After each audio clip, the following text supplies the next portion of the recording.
Today I'm going on my first blind date. Dating can be really difficult when you're non-binary and a bearded woman at the same time. Well, it sounds like this person is well trained in complaining about oppression that was self-inflicted. If you think it's hard to date with a beard, then just shave it. But I feel confident about my date seeing my beard. It's not something that makes me feel self-conscious anymore. This seems like a conflicting message. First, it's difficult and you're oppressed, but now it doesn't matter? The framing here is dumb as well. This person chooses to have a beard, but frames it as if it was inflicted upon them like a weird scar, or it's like being born with a missing limb, which is about as ridiculous as me saying that I'm oppressed because I got a tattoo on my arm that I refuse to do anything about. Both of these problems can be fixed with a laser. That being said, this is 28-year-old Clyde with a K, who is about to go on a blind date as a part of a series called Dating Different. Clyde is a biological female that went on testosterone at 21 years old and now identifies as a non-binary bearded woman, which is confusing, so we're going to largely ignore that part and just focus on the date. A date where we can clearly see a person who is choosing to do a bunch of non-conventional things, yet is expecting to be treated like those things are normal, and by that first clip, we can very well see that they aren't happy about people's reactions to those choices. Being a bearded woman is just like dating anybody else. There just happens to be a beard there. It's not like dating anyone else. That's why you're on a show called Dating Different. Speaking of being non-conventional, do you know what also is not conventional and bad for your dating life? Smelling bad. That's why you need Reed Street Soap. Reed Street Soap is a company that is dedicated to providing you the best smelling soap with the best possible ingredients. This blue color scrub sandalwood soap smells so good that I have a bar solely dedicated to my computer desk so I can spend my whole workday smelling it. Or you can get the Bimbo bar, which smells like sweet strawberries. But that's not all. Reed Street Soap is constantly developing and improving their style, so not only do you have the best ingredients and the best smelling soaps, but also the coolest designs. This new one here looks like a day at the beach, and there are more new designs to come in the near future. You can check out Reed Street Soap by clicking on the first link in the description. Alright, let's get into the video. My name is Clyde. I'm 28 years old and I live in Omaha, Nebraska. Today I'm going on my first blind date. I'm not what people expect to see on the dating apps, so I get a lot of, "Oh, you're disgusting," and because of that I've actually deleted all of the dating apps. I strongly agree. I'll give Clyde points for doing that. Dating apps are cancer, and the world would be better if everyone just deleted them. The normalization of dating apps is a symptom of people lacking in social skills and a social life, where way too many people use their computer as their primary method of socializing, to the extent where many people don't have a real-life person to tell them to not dress like a grandma at 28 years old when you're going on a first date. Anyway, let's meet Clyde's date, Eli. I'm a little bit nervous because I've never been on a blind date before, but I'm excited. I'm hoping that, we hit it off and they're a cool person. Hey! Hi, nice to meet you. Likewise. I'm Eli. I'm Clyde with a K. Hi, Clyde. Why did they zoom in on Eli doing that? It very much makes me think that Eli was thinking, the instant I walked into the room, I regretted signing up for this blind date and I don't want to be here. What do you do for fun? I play lots of tabletop games. I just recently joined a D&D group on Sundays. Oh, very cool. My character is a 75-year-old woman who says stuff like, "That boy ain't right." I love that. That's great. Well, at least the outfit makes sense now. Now, I know that D&D is pretty big, especially on YouTube, and a lot of people enjoy tabletop gaming these days. Hey, I f with the board game night. Yeah, board game night's cool. All this Yeah. stuff is cool. But you can tell that Eli doesn't care about the subject at all when things like this are said. I just recently joined a D&D group on Sundays. Oh, very cool. Oh, cool, with no emotion, is not commentary from someone who is genuinely interested. They are just being polite and giving you a chance to speak. And you can further tell that there is no interest here because Eli immediately switches the topic instead of asking more about tabletop gaming. I haven't played board games in a while.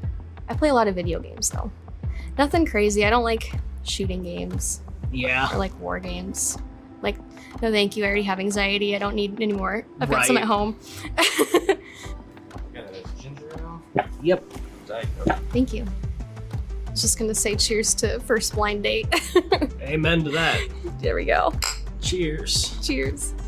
I wonder if there was a big cut here because this part of the conversation was super awkward and had no vibe. It's just, my name is Clyde and I like this, followed by, my name is Eli and here's what I like. Then the conversation just comes to a dead stop. Normally, if you were on Clyde's side of the table, you would see that Eli isn't interested in talking about tabletop games, and instead question Eli about what kind of video games they like, or talk about a current event involving video games to find common ground. Most people like video games, so Clyde is probably also interested in them, and can probably find something to talk about with Eli on that topic. Now, what this person might do is blame the beard for the awkward conversation, as Clyde multiple times blamed a beard that can be removed for various problems and kind of suggested that you're a bigot if you don't like it. However, Clyde's problem on this date is purely an issue with social skills. For example, on a different episode of this show, they put on a girl with no arms, a person with a real disability that cannot be changed, and her date went perfectly fine. Do you have a hot take on anything? I have a few hot takes. Let's hear them. Okay. Shoot. You're not gonna like the first one. One, cats are not my favorite animal. I think snakes and reptiles are alike.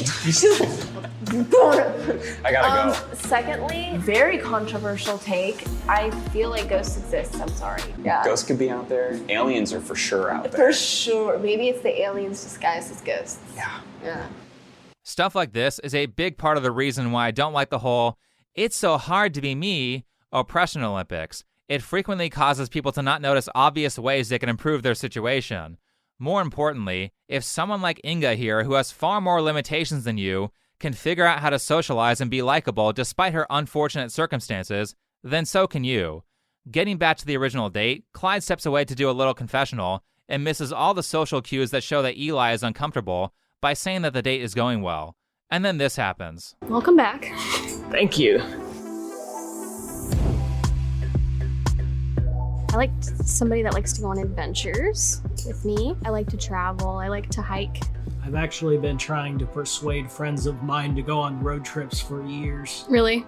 but I'm such a nervous passenger, nobody's taken me yet. Wow, bad move. Telling your date how socially undesirable people find you is not smart on a first outing. That's like going to a job interview and saying, "I show up late a lot and I don't work very hard." No one's going to hire you if you say that. Actually, it's probably worse than that, because Clyde essentially said to Eli, "I'm really annoying, I can't drive, and people refuse to be around me for long periods of time." Dating isn't hard because you have a beard, Clyde.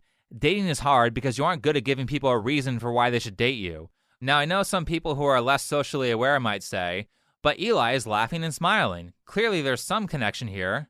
For the most part, a lot of those seem to be courtesy laughs and courtesy smiles. A genuine smile is about the eyes, not the mouth. In a number of these situations, like this one here, Eli's eyes are emotionless despite having a smile on. This is also compounded by the fact that Clyde sits almost completely still while talking, with little or no arm movement or gesturing, and it comes off as creepy. I mean, the girl without arms gestured more than Clyde. Do you ever go on hikes or anything? I used to. I have fibromyalgia and some balance problems, so. But a walk through town could probably be done if done carefully.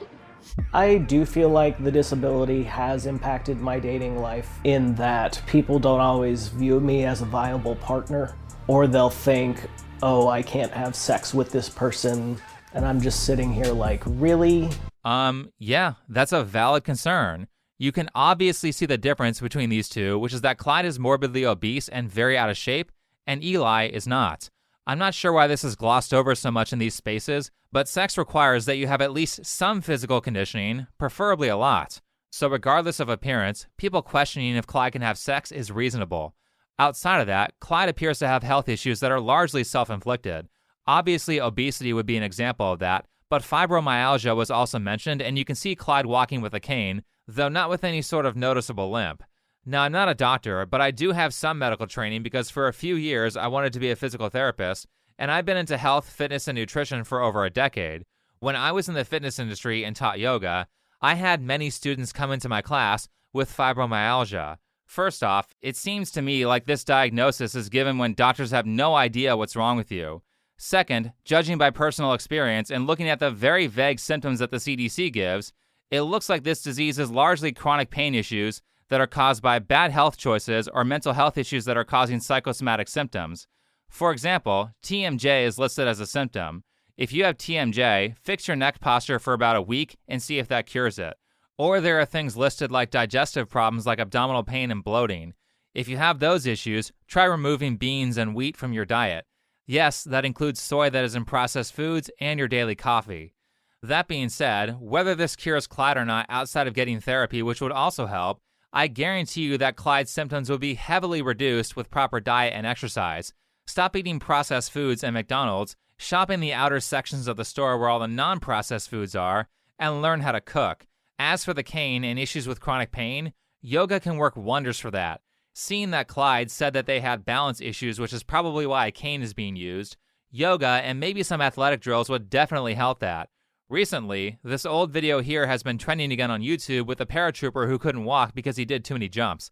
I guess that's hard on the legs or something. Anyway, he fixed his diet, did some Diamond Dallas Page yoga, and now he's thin and can run. Now, I'm not saying that yoga can cure all of life's issues, but the health of our skeletal system is heavily based on movement.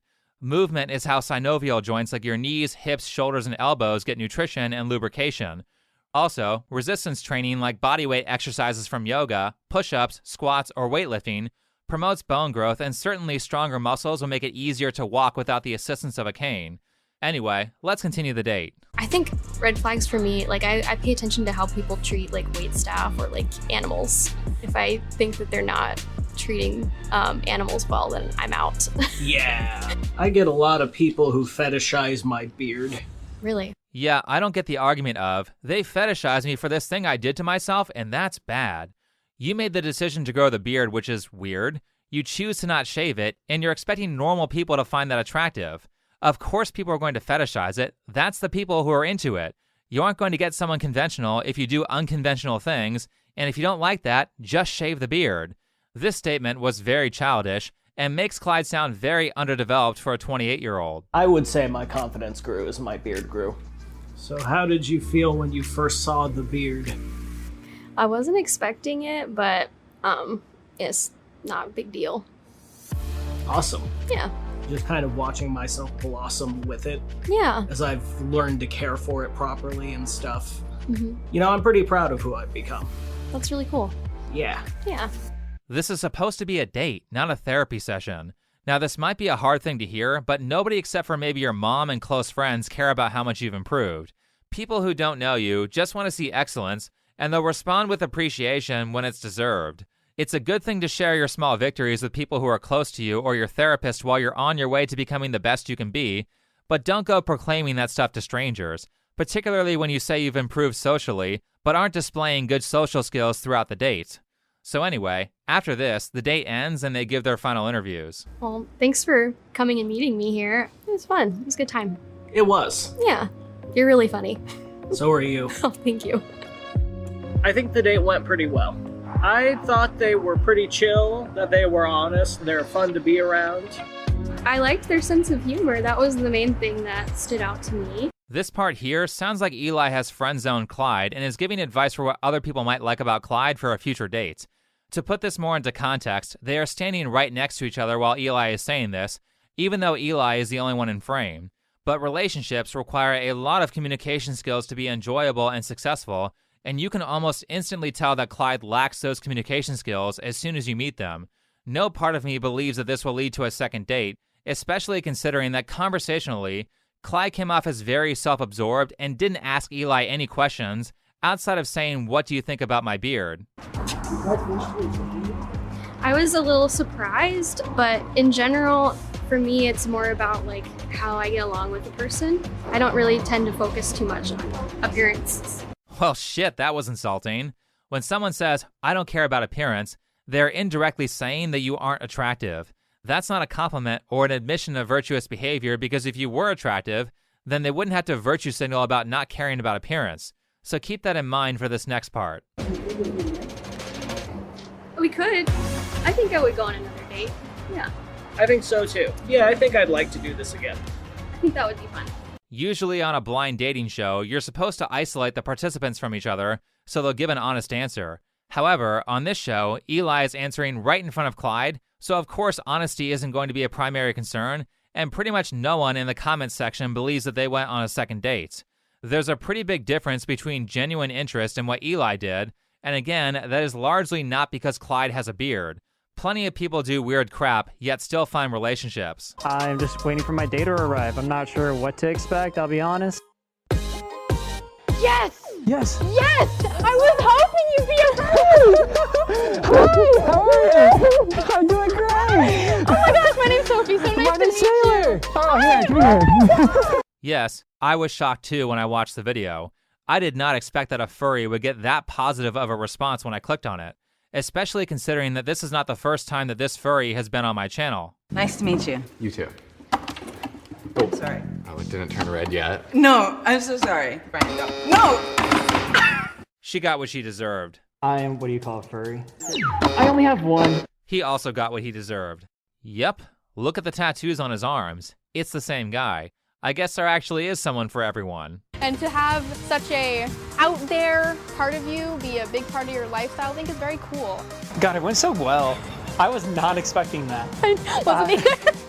Yeah, how about you? What were your expectations? I didn't have any, and they exceeded them anyways. Yeah. Would you want to go on a second date? Sure. Yeah? The whole time though, you have to be in the suit.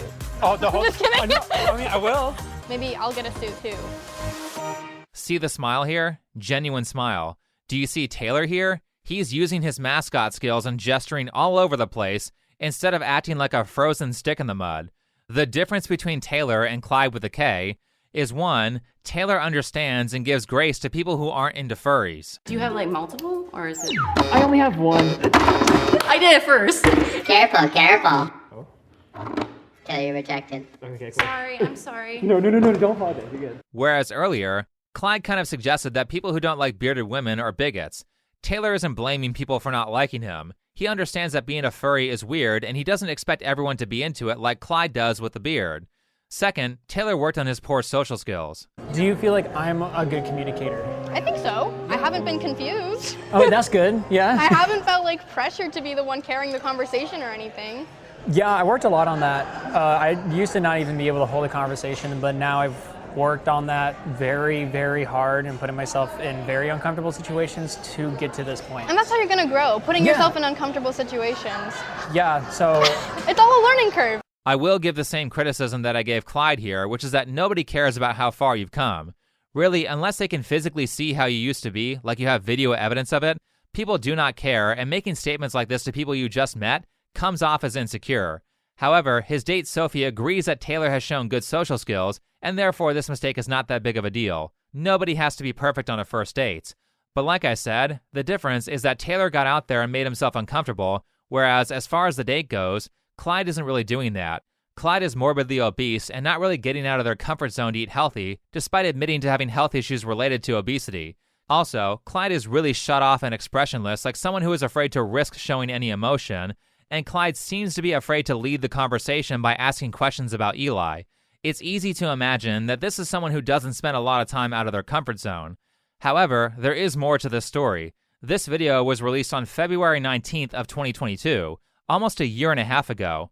Well, I checked Clyde's Instagram and look what I found. A post from a few days ago saying that Clyde has lost almost 60 pounds since last December and now regularly exercises. That's quite a difference from the Clyde that we saw on the date, and I always appreciate when people are moving in a positive direction, particularly one that took 9 months of effort. Notice how I cared because I can actually see and quantify the difference. This is a storytelling principle called show don't tell, and if you're going to be an effective communicator, you need to get good at that. Still, being a biological female, Clyde has about 100 pounds more to lose, but this is a great start. Now, I won't get too specific into this, but obviously Clyde is dealing with depression. You can hear it in their voice. One thing I commonly see with people who say they are depressed is that they don't really have a strong way of managing their negative emotions. They will go through a depressive episode and just sit there for hours or days with no shift in their focus. What I think people should do in this case is 1, get treatment, but also physically write out a list of activities that they can do to make them happy, to shift their focus away from depression when they are experiencing long bouts of it. You don't want to leave this up to memory. You want an actual written out list because when you're stressed, you'll forget what makes you happy. I would say try to make it 5 to 10 items. So for me, if I'm not feeling that great, I'm probably going to take my mind off of it by playing a heavily modded game of Risk of Rain 2. I might go spend time with people who are close to me, I might go for a walk outside, I might listen to music, I might binge watch a really good show, or I might throw on a podcast and clean my house. I'm very disgust sensitive, so being in a clean and organized environment gives me peace of mind. I tend to think that cleaning and self-improving are a great way to manage depressive episodes, but whatever ends up on that list, It needs to be customized to your taste, and obviously, do not manage your depression with substance abuse. That's how people become addicts. If you're doing that, then please go get treatment. 12-step is free. As you get better at using your happy list to manage your depressive states, you can also use it to reward yourself for doing good things as a way of pushing yourself towards improving your life. So when you do a good thing like clean your car or maybe you practice an important skill, you can reward yourself with something on the list like an episode of a show that you're binge watching as a way of hacking your brain into being better. Psychological tricks like this are how successful people motivate themselves to improve. Anyway, thanks for watching. Follow me on Twitter or X, and I'll see you in the next video.